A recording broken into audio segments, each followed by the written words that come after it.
বহুল আলোচিত এই ব্যক্তির নাম লুৎফুজ্জামান বাবর। উত্তর পূর্ব ভারতের 7 রাজ্য তথা 7 সিস্টার্সকে নাকি তিনি স্টেপ সিস্টার্স বানাতে চেয়েছিল, মানে ভারত থেকে আলাদা করার নেপথ্যে তিনি ছিল। তো চলুন আজকের ভিডিওতে তার সম্পর্কে কিছু তথ্য জানার চেষ্টা করি। লুৎফুজ্জামান বাবর একজন বাংলাদেশি রাজনীতিবিদ। তিনি নেত্রকোনা 4 আসনের সংসদ সদস্য ও স্বরাষ্ট্র প্রতিমন্ত্রী ছিলেন। তার বিরুদ্ধে সবচেয়ে বড় অভিযোগ হলো ভারতের 7 সিস্টার্স এলাকায় বিদ্রোহী দল গঠন করে ভারতকে অস্থিতিশীল করে তোলার চেষ্টা। এমনকি বলা হয় চীন ও পাকিস্তান মিলে ভারতকে যতটা ক্ষতি করতে পারেনি, তিনি একাই তার চেয়ে বেশি ক্ষতি করার চেষ্টা করেছিলেন। তার বিরুদ্ধে সবচেয়ে আলোচিত ঘটনা হলো 2004 সালের সেই 10 ট্রাক অস্ত্র পাচারের ঘটনা।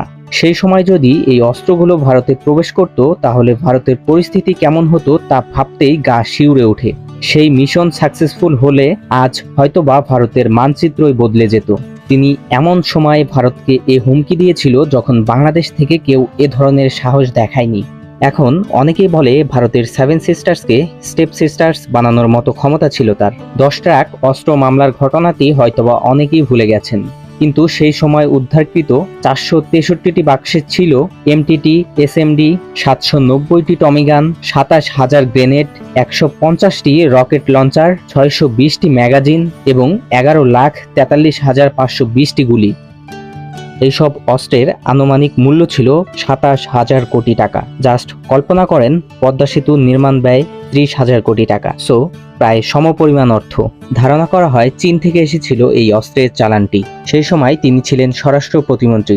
তখন মিডিয়াকে দেওয়া একটা বক্তব্যে তিনি বলেছিলেন, উই আর লুকিং ফর শত্রুজ। তার এই ডায়লগ আজও অনেকে ভুলতে পারেনি।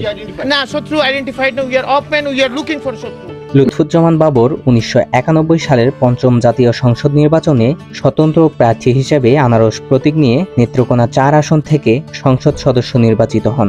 এরপর 15 ফেব্রুয়ারি 1996 সালে ও 2001 সালের সংসদ নির্বাচনে বাংলাদেশ জাতীয়তাবাদী দলের প্রার্থী হিসেবে নেত্রকোনা 4 আসন থেকে সংসদ সদস্য নির্বাচিত হন।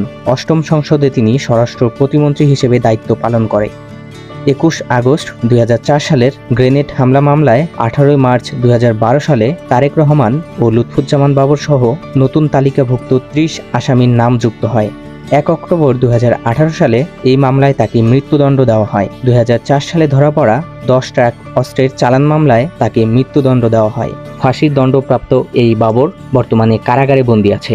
যেহেতু আওয়ামী সরকারের পতন হয়েছে, তাই আবারও তাকে নিয়ে মিডিয়াতে আলোচনা হচ্ছে। তার সম্পর্কে আপনার কিছু বলা থাকলে কমেন্ট করতে পারেন।